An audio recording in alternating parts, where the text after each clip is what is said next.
Hello everyone, this is Simran and welcome to my channel SP education, जिसमें मैं आपके लिए लाई हूँ टीएन कॉलेज ऑफ कंपटीशन के नोट्स, जो कि आपके सीटेट, DSSS PRT जैसे एग्ज़ाम्स के लिए बहुत ही हेल्पफुल रहेंगे।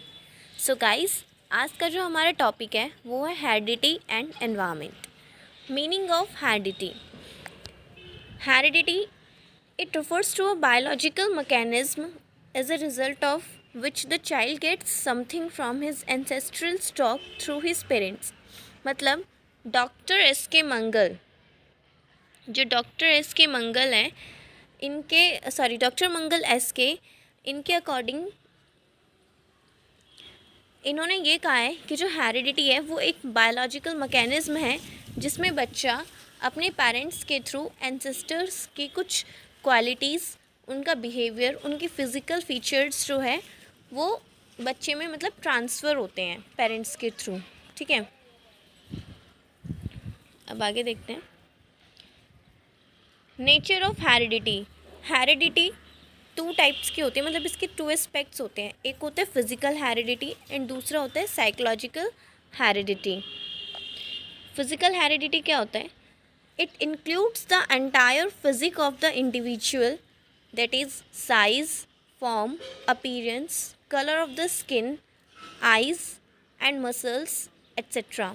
मतलब जो फिज़िकल हेरिडिटी में ना, जो हमारी बच्चे की बॉडी में जो भी दिखता है, मतलब जो भी उसके फ़िज़िकल फीचर्स होते हैं, जैसे उसका आइज़ का कलर कैसा है, उसका साइज़ कैसा है, उसका अपीयरेंस वो दिखने में कैसा है, ठीक है, उसका स्किन का कलर कैसा है, उसकी मसल्स कैसी है। ठीक है, अब जब बच्चे का बर्थ होता है तो कहते हैं ना कि लाइक उसकी अपीयरेंस देख के तो अपनी दादी पे गया है या फिर अपने पापा पे गया है, मम्मी पे गया है, तो वही है। नेक्स्ट है साइकोलॉजिकल हेरिडिटी। इसमें आता है intelligence, mental traits, instincts are mostly inherited. In some cases, it has been found that the tendency to commit crime is also inherited. मतलब साइकोलॉजिकल में जैसे कि इंटेलिजेंस, मेंटल ट्रेट्स, ये सब चीज़ें बच्चे में इनहेरिटेड होती हैं। साथ ही साथ जो क्राइम करने की टेंडेंसी होती है वो भी बच्चे में मतलब इनहेरिटेड होती है। ये सब हेरिडिटी के थ्रू ही होता है। जैसे जो पेरेंट्स के थ्रू बच्चे में जीन्स ट्रांसफ़र होते हैं तो उन्हीं के थ्रू ही क्वालिटीज़ बच्चे में ट्रांसफ़र होती है। अब गाइस इसमें देखिए, जैसे कि हेरिडिटी क्या है? Quality that a child inherited from his parents, है ना। मतलब वो क्वालिटीज़ जो बच्चा अपने पेरेंट्स के थ्रू इनहेरिट करता है अपने अंदर। इसमें जैसे कि वॉइस हो गया, हाँ देखिए, जैसे इसमें वॉइस हो गया, नेचर हो गया, इंटेलिजेंस हो गया, नर्वस सिस्टम हो गया, फिज़िकल स्ट्रक्चर जैसे मैं आपको बता चुकी हूँ, जिसमें कलर, आइज़ का कलर, स्किन का कलर, है ना, और जो टेम्परामेंट हो गया। मतलब ये सारी चीज़ें तो जो हैं वो पेरेंट्स के थ्रू बच्चे में इनहेरिटेड होती हैं। और इनमें से कुछ क्वालिटीज़ ऐसी होती हैं जो बर्थ के टाइम पे तो नहीं दिखती, बट जैसे जैसे बच्चा बड़ा होता है तो वो टाइम के साथ अनफोल्ड होती है।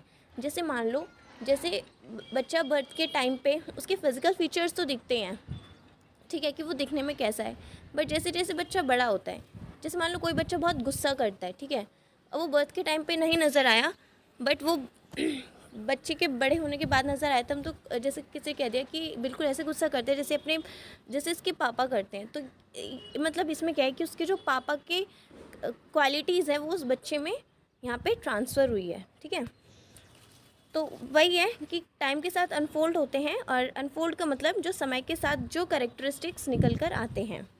Heredity provides the basis for the development of human personality.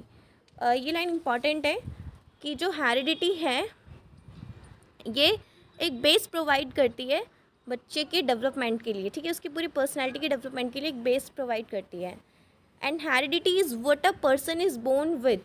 और हेरिडिटी क्या है कि जो एक पर्सन है या फिर एक जो बच्चा है वो जिसके साथ जन्म लेता है वही उसकी हेरिडिटी होती है। It decides how far we can go, ठीक है, और हेरिडिटी ये डिसाइड्स करती है कि हम कितने आगे तक जा सकते हैं। नेक्स्ट, गाइस देखिए, इसमें जो नोट्स मैं आपको बीच में ला रही हूँ ना, जो अपने मेरे खुद के हैंड रिटन नोट्स हैं, इसमें एक एक लाइन बहुत ही इंपॉर्टेंट है। सो प्लीज़ इसमें एक एक लाइन को समझने की ज़रूर समझिएगा, ठीक है। इवन आप इसे उतार भी लीजिएगा, ठीक है। जैसे इसमें जाइगोट हैज़ 40 क्रोमोसोम्स। अब हमको पता है कि जैसे जब एक फीमेल की बॉडी के अंदर, ठीक है, जब बच्चे का डेवलपमेंट होता है, जाइगोट बनता है, ठीक है, तो उसमें 40 क्रोमोसोम्स होते हैं। जीन्स ट्रांसफ़र थ्रू क्रोमोसोम्स, तो 46 क्रोमोसोम्स होते हैं, और जो जीन्स ट्रांसफ़र होते हैं एक पेरेंट से एक बच्चे के अंदर, वो इन्हीं क्रोमोसोम्स के थ्रू होते हैं, ठीक है, जिसमें से 23 पेयर्स मेल के होते हैं और 23 पेयर्स फीमेल के होते हैं। और 23 पेयर्स में से भी 22 जो होते हैं वो पेयरसम होते हैं, मतलब 22 पेयर्स सेम होते हैं, वो उनको ऑटोसम्स कहा जाता है, ठीक है, मतलब वो सेम होते हैं। और 1 पेयर जो होता है वो सेक्स क्रोमोसोम होता है, ठीक है, जिसमें मेल का अलग होता है, फीमेल का अलग होता है। एंड नेक्स्ट है आइडेंटिकल एंड फ्रेटर्नल ट्विंस। ये इंपॉर्टेंट है गाइस, देख लेना। आइडेंटिकल एंड फ्रेटर्नल ट्विंस में क्या अंतर है? आइडेंटिकल ट्विंस वो होते हैं जो कि सेम सेक्स, ठीक है, मतलब जैसे मान लो मतलब ट्विंस वो होते हैं जो सेम टाइम पर ही जन्म ले, ठीक है, लेकिन आइडेंटिकल में होता है कि उनका जो सेक्स है वो सेम होगा, जैसे कि जेंडर सेम होगा। जैसे कि मान लो अगर लड़की है तो दोनों ही लड़की होंगी, अगर लड़के हैं तो दोनों ही लड़के होंगे, ठीक है, और वो बिल्कुल सेम दिखेंगे, ठीक है, और रिसेंबल मतलब ईच अदर, एकदम एक दूसरे से मैच करेंगे, बिल्कुल सेम होंगे, मतलब कोई डिफरेंस नहीं होगा उनमें। अगर फिज़िकल फीचर्स को अगर हम देखें तो उनमें कोई डिफरेंस नहीं होगा। और साथ में जो आइडेंटिकल ट्विंस होते हैं, it develop from same egg and sperm, मतलब आइडेंटिकल जो ट्विंस बनते हैं ना, वो same egg and same sperm से ही डेवलप्ड होते हैं। नेक्स्ट है फ्रेटर्नल ट्विंस। देखिए फ्रेटर्नल ट्विंस क्या है? Different sex at same time, ठीक है, मतलब सेम टाइम पे इनका भी बर्थ होता है, बट ये डिफरेंट सेक्स। जैसे मान लो एक लड़का है तो एक लड़की, इस तरीके से, और ये एक दूसरे से रिसेंबल नहीं करते हैं, ठीक है, इनके फिजिकल फीचर्स भी अलग होते हैं। And it develop from 2 sets of egg and sperm, मतलब कि 2 sets of egg and sperm को मिलकर ये बनते हैं, ठीक है, इनका डेवलपमेंट होता है। नेक्स्ट है इसमें इन्वायरमेंट। देखिए बच्चे को हेरिडिटी मिलती है, ठीक है, जो वो कुछ मतलब अपने जीन्स के थ्रू वो लेकर बच्चा पैदा होता है, ठीक है, उसमें कुछ मतलब क्वालिटीज़ आती हैं, लेकिन साथ ही में बच्चे को इन्वायरमेंट देना भी बहुत ज़रूरी है कि जिससे उसको वो अपनी क्वालिटीज़ को इन्हांस कर सकें, ठीक है। एक पॉजिटिव इन्वायरमेंट देना बहुत ज़रूरी है, which is dynamic, changeable. Teachers should try to provide best mental environment, conducive environment so that a child can flourish। मतलब बच्चे को एक ऐसा positive and conducive environment provide करना चाहिए, चाहे वो स्कूल में हो चाहे वो घर में हो, ठीक है, जिससे कि जो बच्चे की क्वालिटीज़ हैं, जो बच्चा है वो अपने आप को इन्हांस कर पाए। नेक्स्ट देखिए गाइस, देखिए यहाँ पे अगर पेयर्स की बात की जाएगी, क्रोमोसोम्स में पेयर्स की, तो वो 23 पेयर्स होंगे, और अगर नंबर की बात की जाएगी तो वो 46 होंगे, ठीक है, अकॉर्डिंग टू वुडवर्थ। अब देखिए वुडवर्थ ने क्या कहा है कि both nature and nurture. Guys देखिए यहाँ पर नेचर का मतलब है हेरिडिटी एंड नर्चर का मतलब है एनवायरनमेंट, ओके। ये नेचर का मतलब है, यहाँ पे मैं लिख रही हूँ, इधर लिख रही हूँ, नेचर का मतलब है यहाँ पे हेरिडिटी, और यहाँ पे नर्चर का मतलब है एनवायरनमेंट, ठीक है। तो आप इसे यहाँ पे भूलना मत, यहाँ पे जगह नहीं है, मैं इधर लिख रही हूँ, कंप्लीट कर रही हूँ इस स्पेलिंग को, ओके। तो ये ध्यान रखना कि नेचर मतलब हेरिडिटी होता है और नर्चर मतलब होता है इन्वायरमेंट। एंड वुडवर्थ ने ये कहा है कि हेरिडिटी एंड इन्वायरमेंट मतलब नेचर एंड नर्चर दोनों ही इक्वली इम्पॉर्टेंट है for the growth and development of a child. Next है लॉज ऑफ हेरिडिटी। गाइज ये लॉज हैं जो आपको सिर्फ बाय नेम याद रखने हैं, और ये जो लॉज हैं ये दिए हैं जॉनन ग्रेगर मेंडल ने ये लॉज दिए हैं, ठीक है।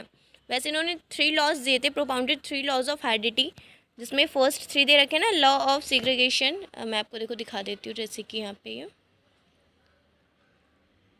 जैसे आपको दिख रहा है ना, ये law of segregation, law of dominance and law of independent assortment. जो फर्स्ट 3 हैं वो इन्होंने दिए थे, ठीक है, जॉर्डन मेंडल ने, तो इनको भी याद रखना। और इसके अलावा अदर लॉज भी हैं, जैसे कि ये ट्रांसमिशन ऑफ एक्वायर्ड ट्रेट्स, ठीक है। और ये मैं आपको दिखा देती हूँ, ये लॉ ऑफ रिग्रेशन, ठीक है, जिसका मतलब होता है वापसी। Law of variation, A like begets like, मतलब जैसा जैसे कहते हैं ना कि लाइक जैसा पिता है वैसा बेटा है, तो इसका मतलब वही है, ए लाइक बिगेट्स लाइक, ठीक है। तो ये एक्स्ट्रा जो 4 लॉज हैं वो भी आप ध्यान में रखिएगा, पूछ लिए जाते हैं। और फादर ऑफ हेरिडिटी इन्हें बोला जाता है, ओके। नेक्स्ट है educational implication. Teacher provide conducive environment and provide best social emotional educational environment, ठीक है।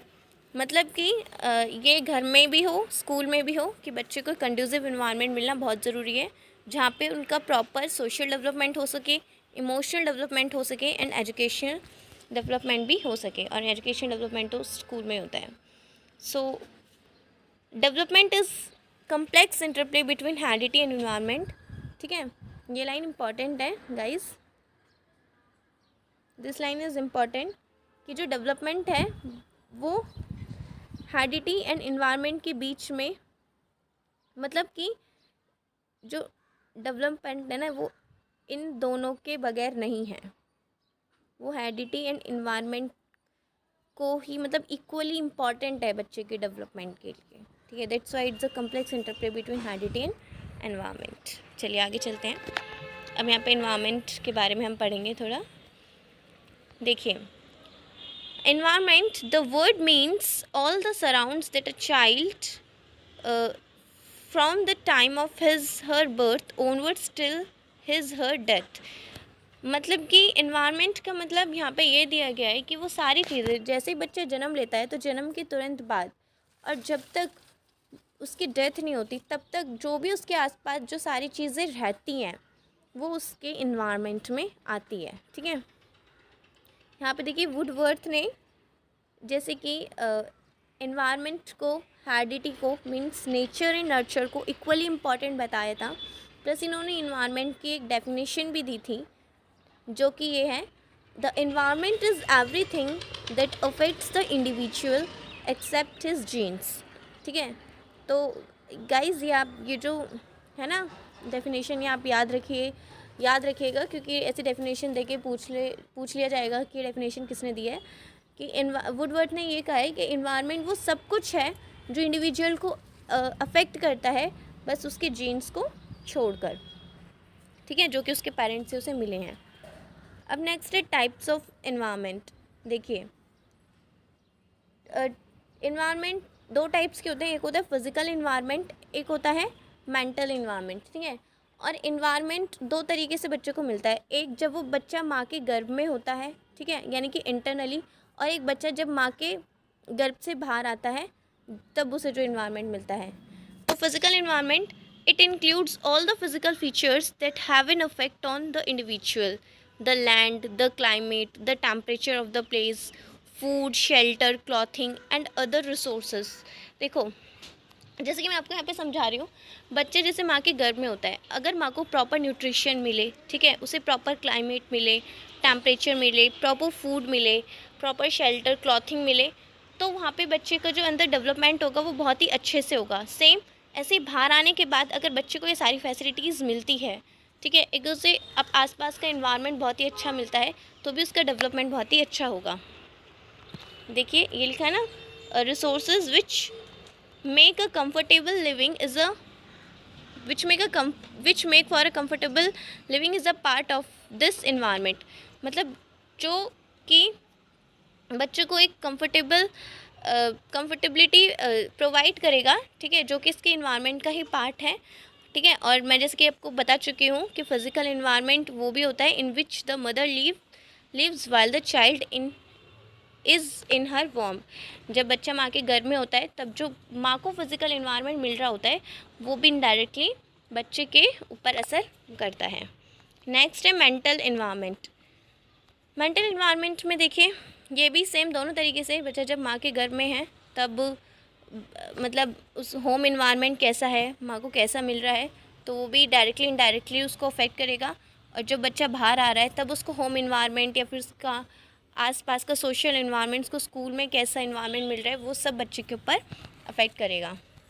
These include an intellectual atmosphere at home, ठीक है। जैसे मैंने आपको बता दिया, जैसे होते हैं ना कुछ घर, लाइक कई घरों में जैसे आपको पता है कि अब्यूजिंग जो होती है, डोमेस्टिक वायलेंस होता है और कलेश होता है, तो ये सब चीज़ें क्या है कि बच्चों के ऊपर अफेक्ट करती हैं, ठीक है।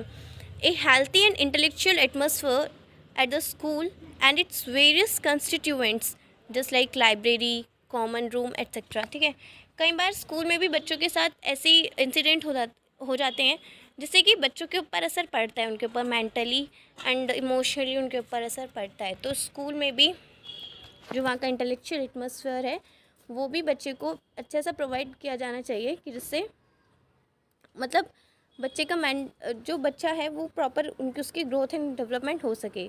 सो ऐसा atmosphere in which the child learns new experiences unconsciously which become a part of his mental makeup. मतलब ऐसा इन्वायरमेंट मिलना चाहिए जिसमें बच्चा ढेर सारे एक्सपीरियंस ले सके, ठीक है, कॉन्शियसली भी अनकॉन्शियसली भी, ठीक है।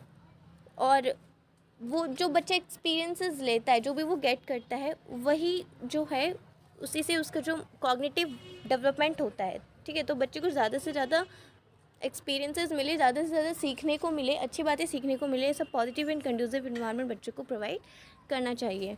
सो गाइज़, यही था बस हेडिटेन इन्वायरमेंट के बारे में। आई होप आपको ये क्लास अच्छी लगी होगी, और अगर आपको अच्छी लगी है तो प्लीज़ इसे लाइक करिएगा, शेयर करिएगा, सब्सक्राइब करिएगा। और अगर आपको लगता है कि और इम्प्रूवमेंट की ज़रूरत है या फिर मुझे कुछ और करना चाहिए तो आप प्लीज़ कमेंट्स में ज़रूर बताइएगा। And thank you for watching my video.